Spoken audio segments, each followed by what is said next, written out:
Our guest has arrived. He has braved the midtown traffic in Manhattan today. Thank you very much. He's here on a return visit because he spoke at this conference also last year. So we're grateful to him and to some of his colleagues to come up here and talk to us now. But let me say a few words of introduction. I want you to take a look at the man and be sure that he wears no horns, because it has been an unfortunate part of the discussion over the role of the ITU in the internet and the US versus the UN and all these kind of issues that they sometimes get really personalized. And what the internet also does is it raises the heat of the discussion, and so it's not just enough that one disagrees, but one has to kind of ascribe motives to people and so on. So just one of them is that Dr. Touré, who was educated in the Soviet Union, in Leningrad and in Moscow, that he therefore must have some kind of a secret Leninist kind of residual collectivist type notions, when in fact he has worked in the private sector and for international organizations and companies.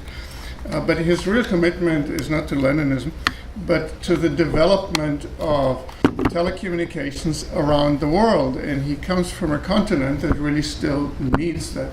There are around the world still billions of people. Yes, we have made huge progress, but there's still a lot of people outside of that network. Telecom, internet, broadband. And so one of his initiatives, as he's moving to the end of his second and final term as Secretary General of the ITU, is that to bring broadband to the rest of humanity. There's a broadband commission, several members are here in the room, that is chaired by, there was his initiative that is chaired by Carlos Slim, and the president of Rwanda, a country that has made significant progress in that direction. And so they have just issued a report and they're continuing their work. And so there are many things happening. And wireless is now, that is spreading, including in Africa, is now creates with broadband the platform possibility for video and communications. It's a theme that we at CITI have developed in a conference we held last year for Africa in Zambia, and Judith O'Neill, who's sitting here in a green blouse, was chairing it, and she's now editing the book. It's about video over broadband in Africa. And when we kind of initiated this event, people kind of looked at us kind of like, are you crazy? I mean, Africa, they got problems, they got other issues, they got malaria, which Dr. Touré told us last time he had 3 times before he came to as a youngster. And so it kind of gives you a bit of a kind of sense how different things are. And so people said they have other problems than video over the internet. But in fact, it's kind of astonishing how fast things are progressing in Africa too, and what an opportunity wireless broadband generates to create a new, not only a new telecom system, but also a new media system. So there are very interesting, exciting things happening. There are entrepreneurs, there are governments that are active, and there is the ITU in Geneva that has been promoting this progress. And so we are very proud to have you back, Dr. Touré, Secretary General of the ITU.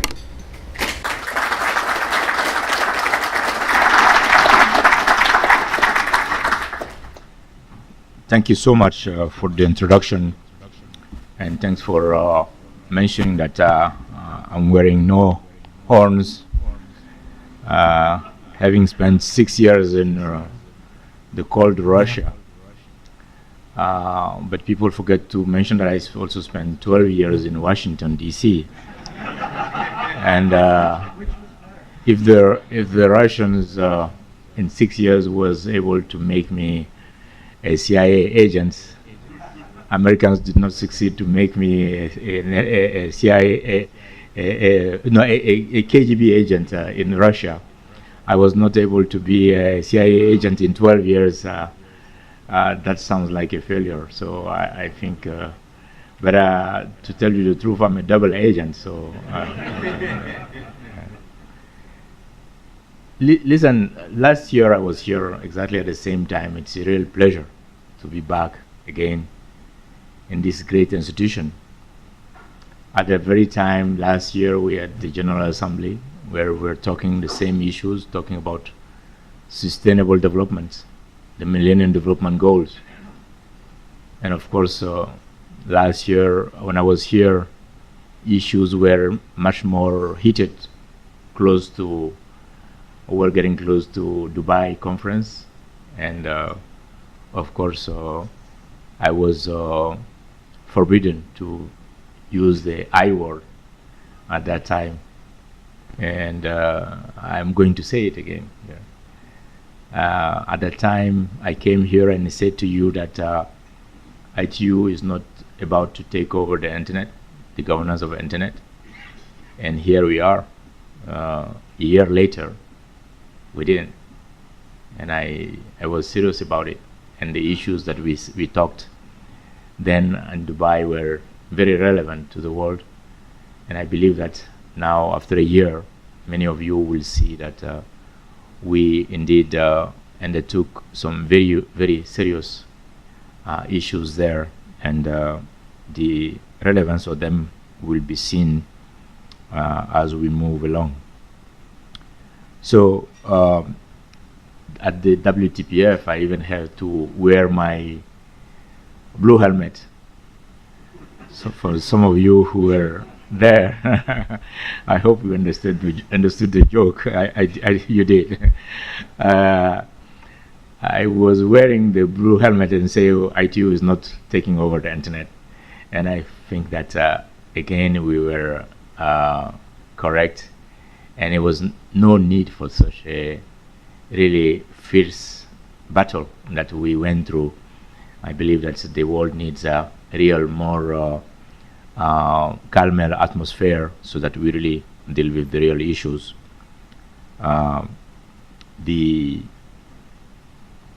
We are in an information technology world, IT world, and then the I word and the T word need to work together. Information and technology means the internet and telecommunications. I believe that the two words really have coexisted all this time. And I was telling you at the time that the Dubai conference was about making sure that there are sufficient networks that will carry the internet. Because we are here in Columbia University, in a highly high-tech university, in a highly interconnected city, New York. But what we tend to forget is that there's 2/3 of the human population that is still offline. And when you take the numbers in the 49 or so least developed countries, there are 890 million people in those LDCs. And 90% of them are not connected to the internet yet. 90% of them. 818 million people are still not connected in those countries. What we're trying to do is to bring them on board to make sure they also benefit from that. And this week, while I'm in New York, the debate is about meeting the Millennium Development Goals by 2015. The debate is about what do we do the post-2015, from the MDGs to the SDGs, the Sustainable Development Goals, beyond 2015. And we need to make sure that access to broadband is part of that. And part of my overall campaign here is to make sure that the world leaders do put that on the agenda. Remember that there was no specific mention of broadband in the Millennium Development Goals. Of course, back in year 2000, when they were designing it, broadband was not a really keyword at the time. But now it is. So it's inconceivable to have the Sustainable Development Agenda post-2015 without mentioning broadband and the importance of it. And that ties to the theme of this year here, which is about video. And it's of course, even though for the least developed countries that we're trying to connect, video is simply still a dream, because they will need to get the simple connectivity first, and that's really what we need to really focus on. And this is why the overall strategies that I've been trying to put in ITU since my election as Secretary General is to bring the people around that, developed and developing countries. What we're doing is not only relevant for developing countries or least developed countries, it is also relevant for developed countries, because some of the issues we're dealing with is youth employment today. And employment is a key problem in many of the developed countries, especially in Europe. And through the use of ICT, we can help solve some of those, not only for searching jobs, but to create jobs for themselves through the use of ICTs. And this is something that we really want to promote. This is one of the reasons why I created in 2010 the Broadband Commission with the Director General of UNESCO, and I'm very happy that some commissioners are here. Senator Conroy, Bob Pepper is here. Is another commissioner here? Huh? Yeah, Paul's here, and also I know Julius Yanakowski was supposed to be here too. He's of course no longer chairman of the FCC, but he's still continuing as member of the commission. The commissioners were selected on individual basis, not based on their positions or their companies, and they were talking on their personal behalf on the commission, giving their input to the world leaders on how to make sure that we have a national broadband plan. And I can safely say that we have succeeded, because as we reported just on Saturday at our last meeting here at the Yale Club, we have about 135 countries with a national broadband plan. And some of the findings of the report is that having a plan does make a difference already. Just like in real life, if you don't have plans, you don't succeed. You don't know where to go. Having a plan makes them succeed, make them also learn from one another in making sure that we benefit from the experiences in other countries, and also from the mistakes that are making. We are, after all, in the information society.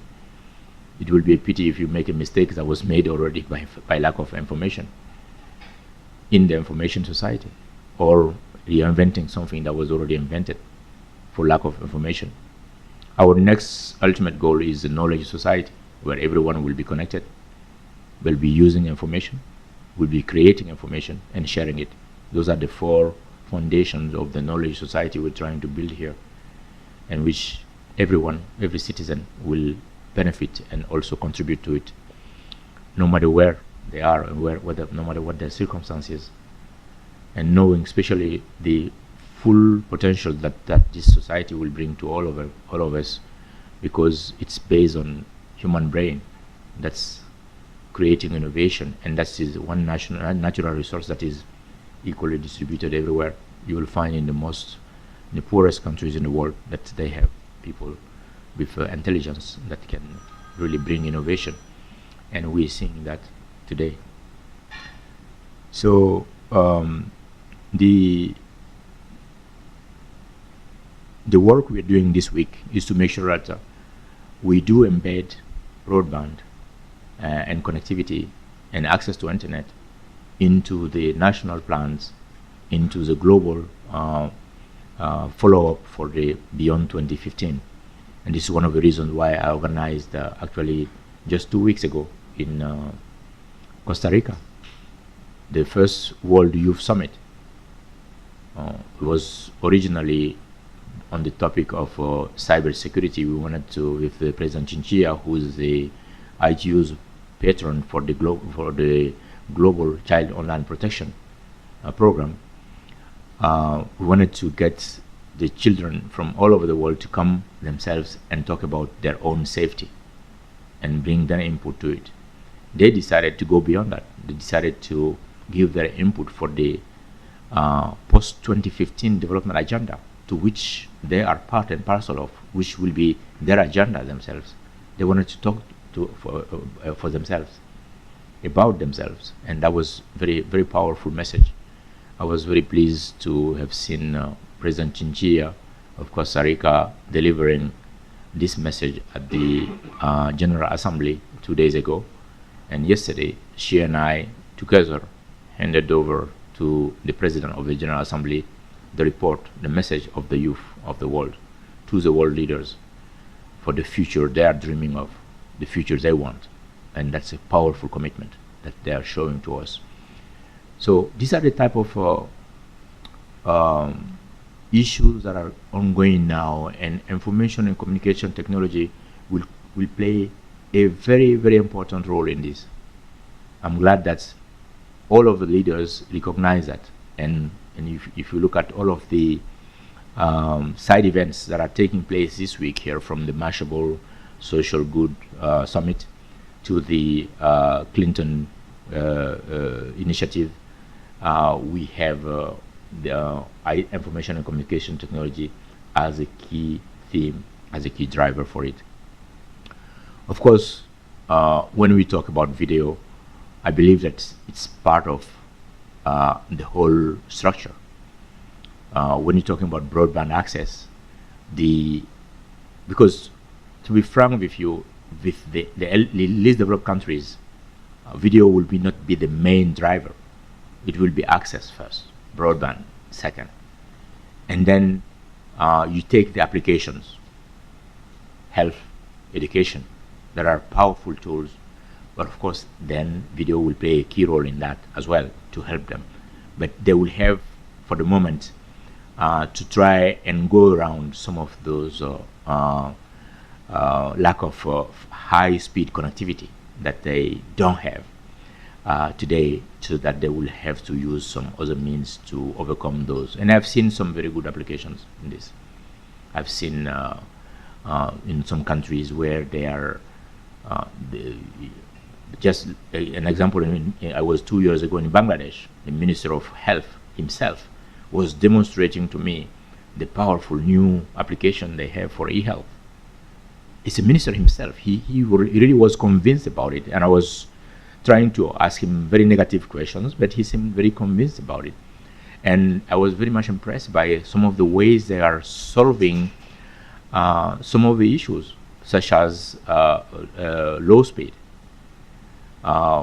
They said to me, yeah, sometimes they just switch off the voice so that everything is video.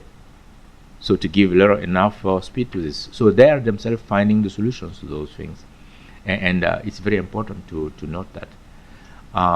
We are making sure that the key stakeholders themselves are the ones who believe in this. It's not an issue that the Ministry of Information and Communication is taking to the Ministry of Health or to the Ministry of Education.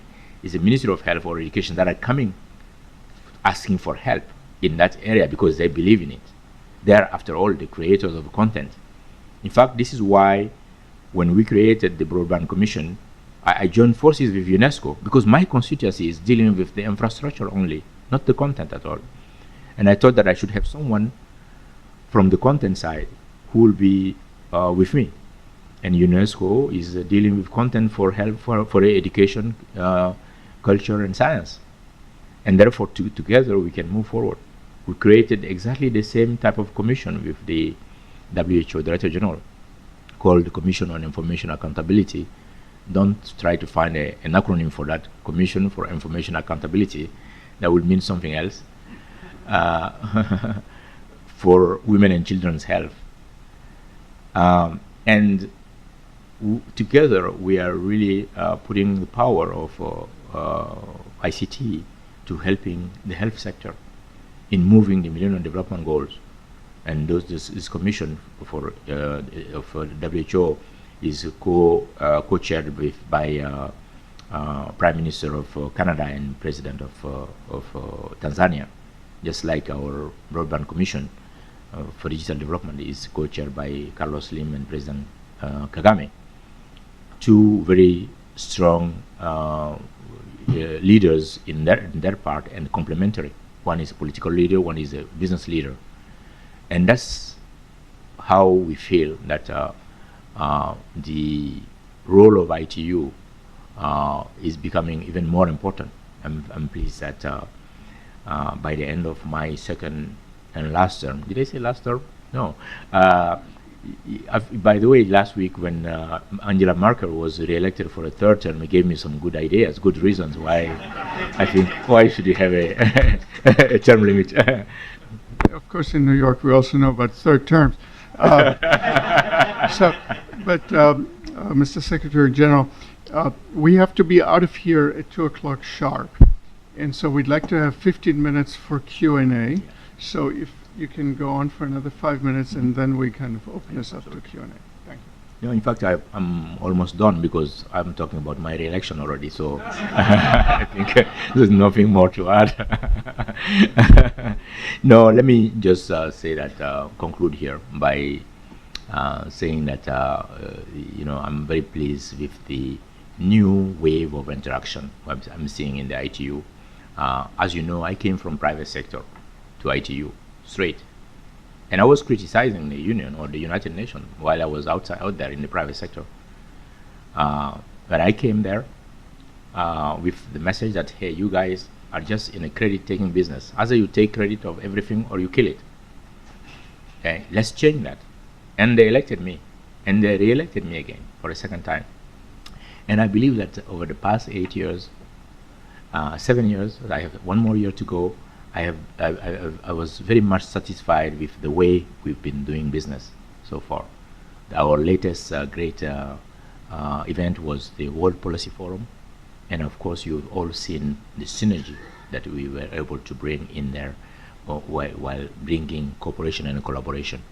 And we need that. We need to bring in all stakeholders together. The latest thing that I've also done is to put a consultation on the internet public policy related issues for that I will be using as a consultation that I will be using as an input to the working group in the ITU. I want to make sure that we reach out to all stakeholders indiscriminately. I would like all stakeholders to also understand that we are part and parcel of the stakeholders group as well, and we'll continue to play our role very frankly. And there is no need to be really afraid of ITU, because what is ITU? It's our members. We have 193 member states, over 700 private companies that are members of the union. And we all know that we very rarely vote on issues. We really always try to come to consensus. It was unfortunate that last year we had to come and vote on issues that had nothing to do with the real debate. We voted in Dubai on a proposal by the African group that says that all countries have the right to access information and communication. Of course, the debate was heated simply because Iran supported that proposal, and it became a political issue. It's very unfortunate. I believe that in the real world, no one will dispute the need for every country to access information and communication. Out of that conference came out some very good things. One of the things we discussed this week here, because one of the themes of the General Assembly side events were accessibility.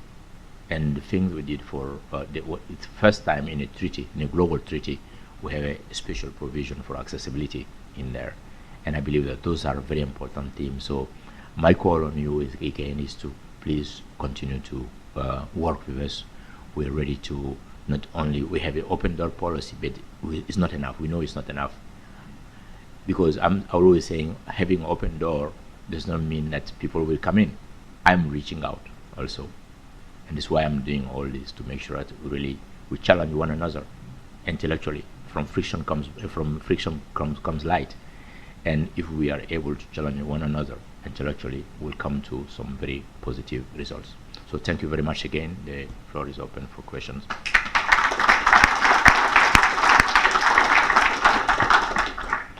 Thank you very much, Hamadoun. And now, any questions or comments?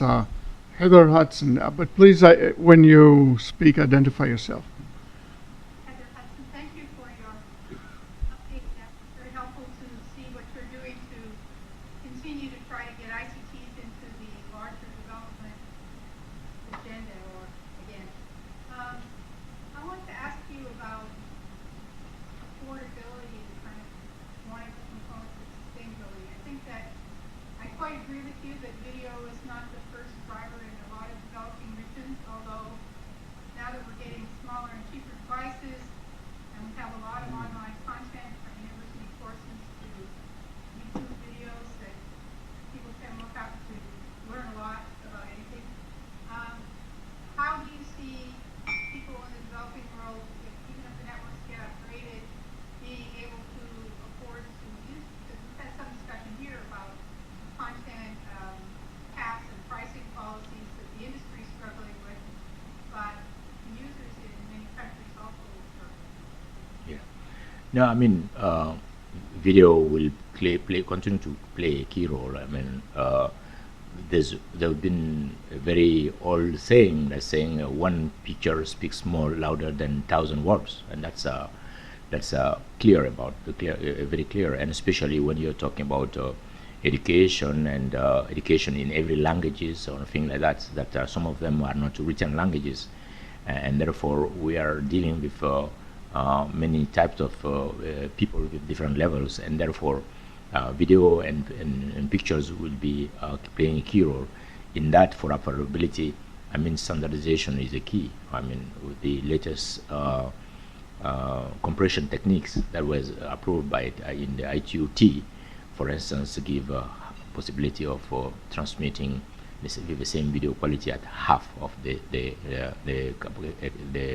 requirement of capacity, and therefore, if you I hope more slow will be applying to this, and the capacity needed will be less and less over time, and therefore will be more affordable. Affordability is key. We always say we need to have access, but affordable and secure access to information. Security also is one of the very key elements. Of course, very sensitive, but one will have to talk about it as well. Let me take the next question, but make a comment, just a brief comment, which is, I think that people sometimes think of let's say, video in developing country in broadband as some kind of result of network expansion. But I think one can also see it as a driver of network expansion, because it is an application for which people, even relatively poor people, pay money for, and therefore it can generate the funds that local providers can use in order to develop networks without outside investment funds. So that was an observation. Now, Ken. Ken Zeta, Mr. Secretary, it's great that you're talking about broadband, right? This is the future of broadband. It seems pretty clear that the future of broadband is going to be bottom of the pyramid. It's going to be wireless. And historically, the idea was provided over spectrum as a telecom Okay. And I'm wondering if you could provide some insight and perhaps some specifics on what the IT might be considering that maybe a little bit different in the future. We know what the past is. Go forward in the emerging market, bring broadband, bring economic prosperity, and have the innovation on Yeah. spectrum policy. Absolutely. No, that's a very key element, and you're right that video is when you're talking about video, some people may think only the entertainment part of it, actually, which is not. There's a lot of content that is video based that is important. You know, you can have a diagnosis on a skin disease by just sending a picture or a small video of it, short video that can enable a doctor from very far place to do a diagnosis. So it will be key element, and the same thing for education. It will be very important, and so we have to really keep that in mind when we're doing this. And that comes to the broadband issue on the mobile broadband that you're talking about. Yes, indeed, and the world have seen it. It took the world 125 years to reach the first billion fixed lines. Only 9 years was taken to reach the first billion mobile broadband. And the second billion will never see, the world will never see the actually second billion fixed broadband. If it never, it simply didn't happen. And it's not going to happen. And the second billion broadband, mobile broadband, took only 2 years. That's the thing that is happening. And of course, it puts a lot of pressure on ITU in the art sector for spectrum management, for coming with new ways of managing spectrum and allocating spectrum, looking at from, you have to look at everything from near field communication to the new bandwidth that need to be opened. And this is why in 2010, during the Plenipotentiary Conference, I have recommended that we ask a new type of membership, which we saw academia. You know, I remember I told you we have 700 companies that are members of the union. It's private sector, civil society, and others. But there was no academia in it.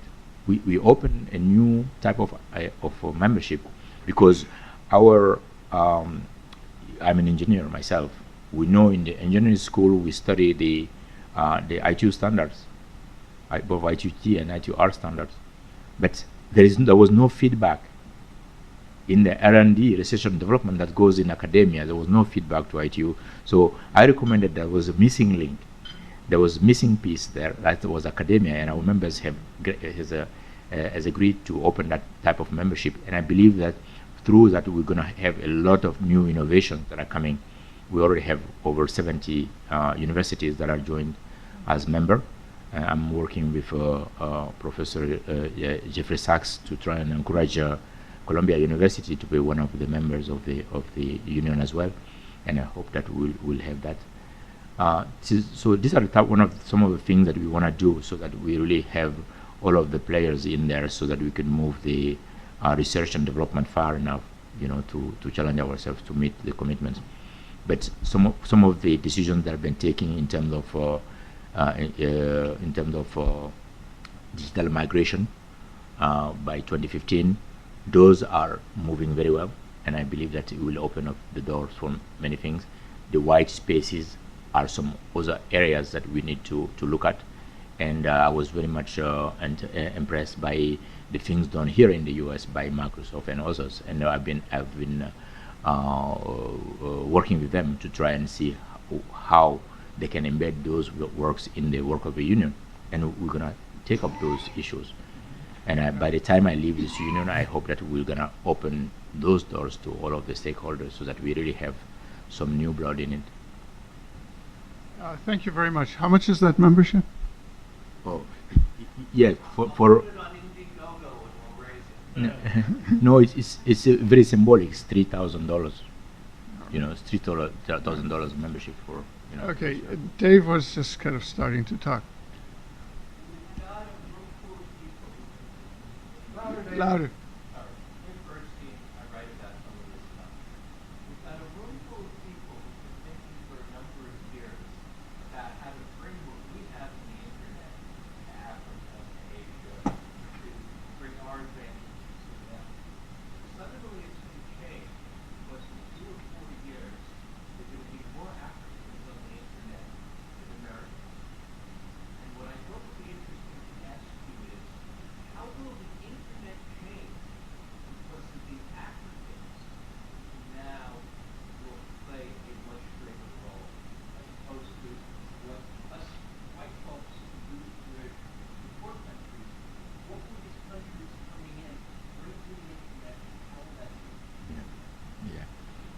Thank you. That's a very, very good question, and that's very relevant. When I was saying that the issue we're dealing with is powered by human brain, and that's a natural resource that is equally distributed everywhere, it applies there again. And you're right that the numbers are growing.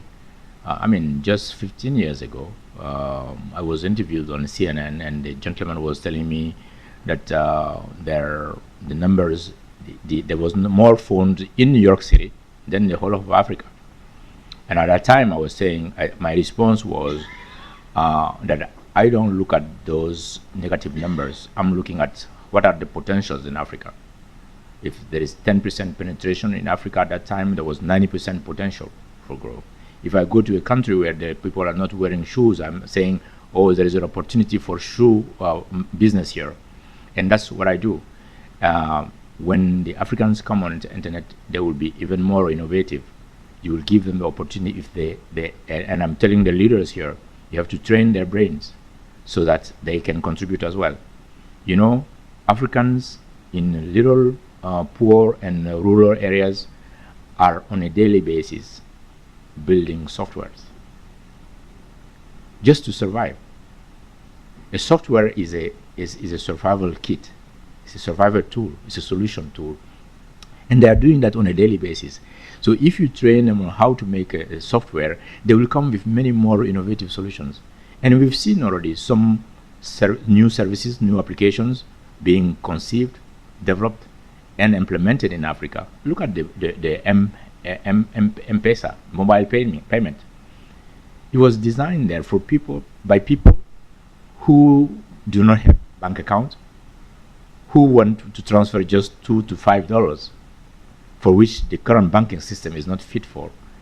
And therefore they came up with this. And now our mobile payment systems are based on that. So you have innovation coming from everywhere. And that's the beauty of internet reaching everywhere. And I believe that it will really make the world a better place. Richard has his hand on. Thank you, Eli, and thank you, Secretary General Richard, the lawyer and No one is perfect, right? Your aim is to encourage the Sustainable Development Goals to state-run. Yes. Both to put in broadband and global internet accessibility somehow into the Sustainable Development Goals, and I know it's a tough exercise because everyone wants to get something in. I'm guessing that accessibility to the global internet may raise some sensitive political questions in certain countries that are influential. Would you be content to have broadband and not accessibility in those goals, or is accessibility critical? And by accessibility, I mean accessibility to the global internet. You know, when we are addressing this, it's a very important question because you wonder where you're starting from. They are all important. Broadband is the ultimate goal that we're looking at, you know, but you start by the low-hanging fruits. Just like when we are talking about cybersecurity, people were not agreeing on any of even a definition of what is a crime or who should deal with it. They were not agreeing. And I was sitting in a room and saying, look here, we're not moving, we're not going anywhere. That's how I came with the Child Online Protection initiative. Children, oh, that's a common denominator. Those are the low-hanging fruits that you put there and people will start doing something. Accessibility is another one. It's an easy term. It's an easy topic to address. Why? It's not, even though it may sound complex, it is not. It is one of the low-hanging fruits because you have accessibility issue everywhere. It's a cross-border thing. You have accessibility due to disease, due to birth, malformation, due to wars. But the new type of accessibility issues are even due to the fact that we are living longer.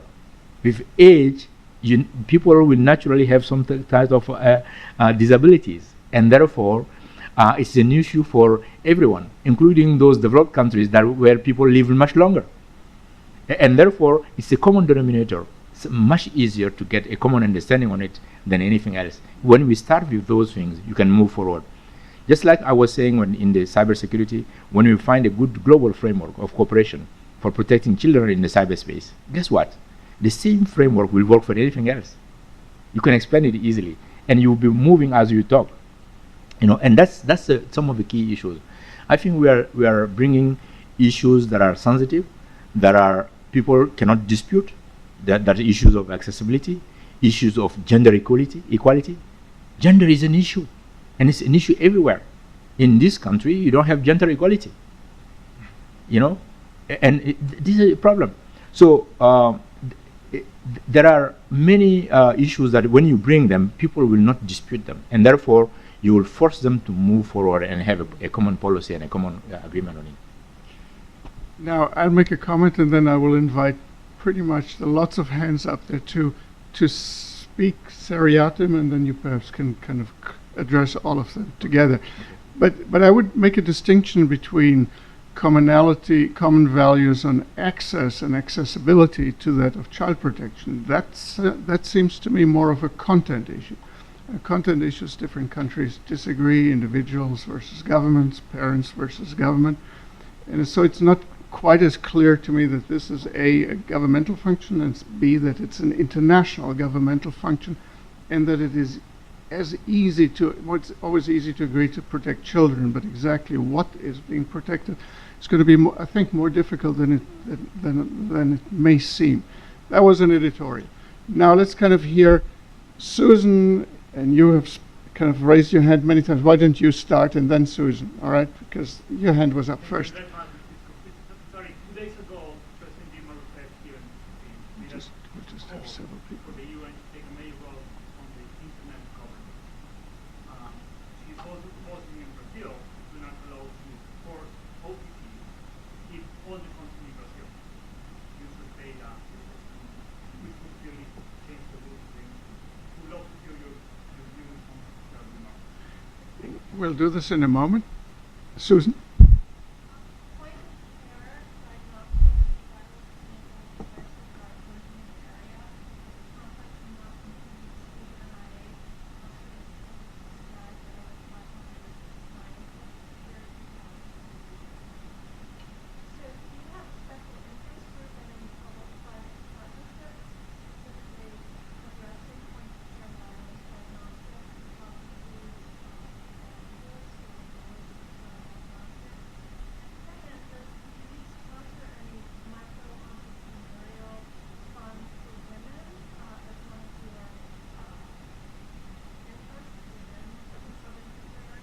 Okay, that was number 2.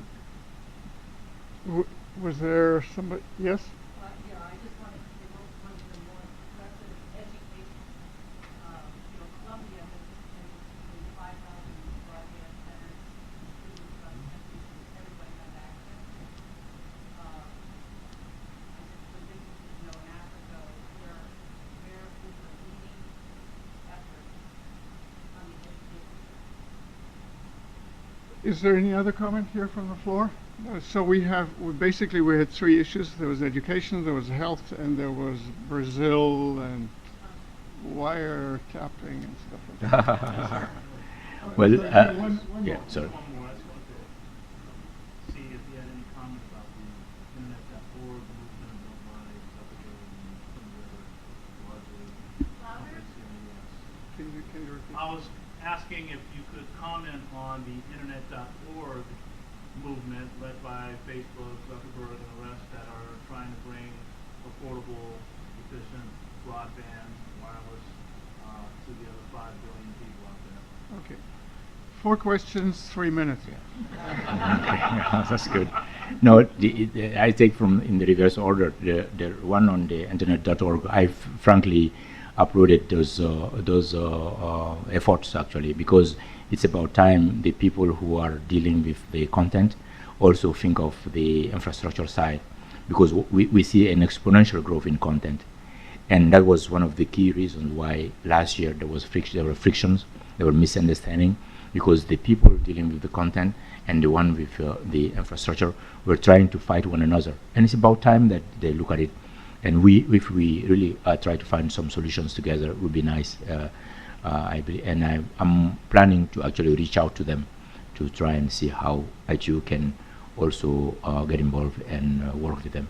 And I found it very much useful, and it was about time. And I invite everyone else to really think out of that, because we're really running into bottlenecks in terms of infrastructure, and therefore the exponential growth of the content does not go with the same speed as for infrastructure. And you need to have value for the money or return on your investment. and therefore it is creating a serious problem.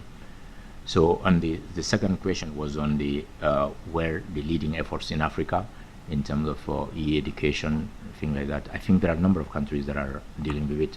The first that comes to my mind will be President Kagame from Rwanda, who is really put a lot of effort. Of course, he's leading the Broadband Commission and encouraging other countries to have a national broadband policy. You have some other countries like Uganda, Kenya, that have done a lot of efforts in that direction. Those are the three countries that will come to my mind. Now, but I would like to just say a few words on the security side. It's not only on the child online protection. It's not only content related. You have content and infrastructure issue, because this is a technical problem, but it is also a content problem. Of course, there are always technical solutions, but technical solutions are driven also by policy. We have to take a look at that. So let's have the two worlds talk to one another and not say that, no, you have nothing to do with this, because the two will be complementary. And we can do that in a very much calm atmosphere without entering into very heated debates. And also, we can do all this with keeping in mind that privacy and freedom of expression and freedom of people are key. And this is the very reason why people are talking about security, in fact, in reality. So I really always disagree when they tell me, no, this is only a content issue. No, it's both worlds. We have to, and as an individual, each and every one of us are also involved in it. So, and therefore, it's not because I work for ITU or a telecommunication company that I should not be dealing with it, because as a human being, I'm also, I have a stake into it. I have children who need to be protected, and therefore we need to talk about it as such. So, and I believe that there are some really good ways to get good reason. Yeah, I was very much. I was in the General Assembly room day before yesterday when President of Brazil had a very long speech about this issue. I knew she was going to talk about it because I knew the extent of the debates between the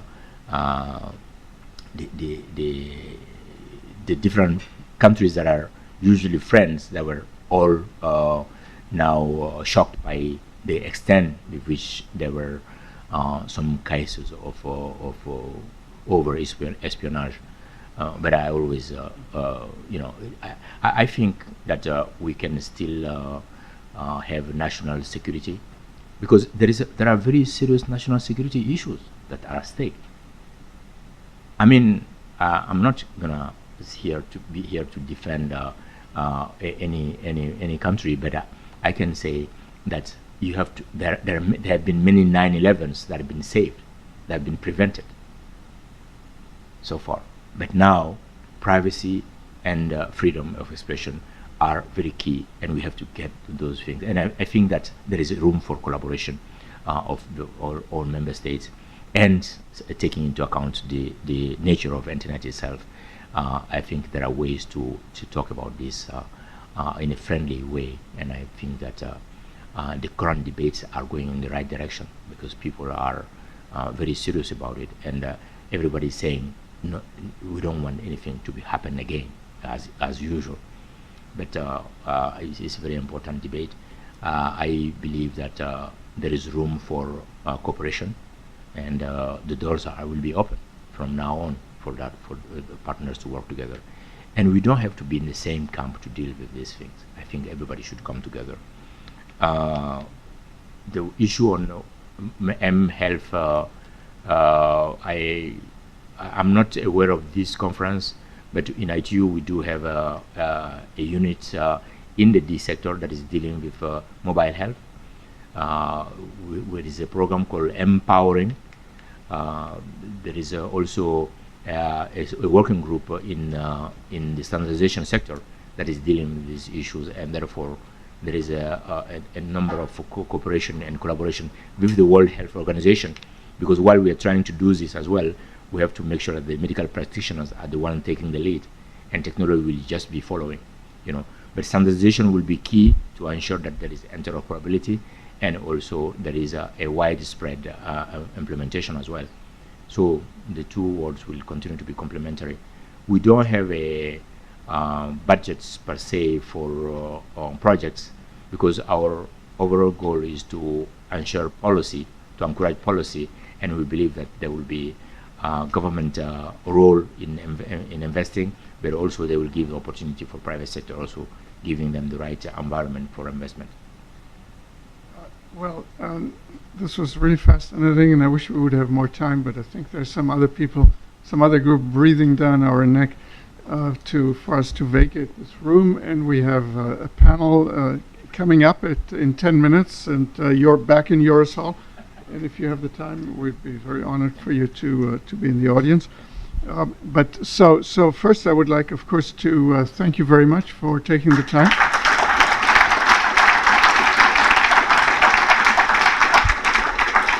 And sharing with us generously your thoughts and your time and your insights and your experience. So thank you very much. But I also would like to take the moment to say that the real highlight of the season now is not the UN, not President Obama or whatever speech, but actually tomorrow morning at the Hotel Pierre, I'm told that Dr. Touré's wife, Kumba, is hosting a fashion show for first ladies, and so that's the event of the season. So thank you very much again.